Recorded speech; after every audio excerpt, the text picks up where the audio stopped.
పాకిస్తాన్ ఇప్పుడు కొత్త వివాదంలో చిక్కుకుంది. ఈ మధ్యకాలంలో పాకిస్తాన్ ఒక పాజిటివ్ ప్రచారం చేసుకుంటోంది.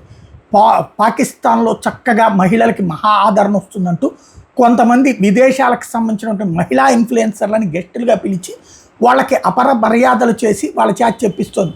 అట్లాగే కదా మన ఉత్తరప్రదేశ్ అమ్మాయి వెళ్ళి అక్కడ ఐఎస్ఐతో సంబంధాలు ఏర్పరచుకుని ఇక్కడున్న యూట్యూబర్లతో కూడా కథ నడిపిస్తుంటే యూఏపీఏ యాక్ట్ కింద అరెస్ట్ అయింది కదా. అట్లాంటి వాటిని అంటే అట్లాంటి సోషల్ మీడియా ఇన్ఫ్లుయెన్స్కి గురయ్యి అక్కడ పాకిస్తాన్లో అంతా బాగానే ఉంటుందని అక్కడికి వచ్చినటువంటి ఇద్దరు డచ్ గర్ల్స్ కిడ్నాప్ అయ్యారు, అత్యాచారానికి గురయ్యారు.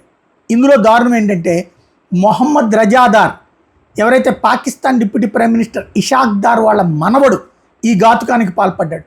వాడి ఫ్రెండ్స్ కలిసి ఈ ఘాతుకానికి పాల్పడ్డారు.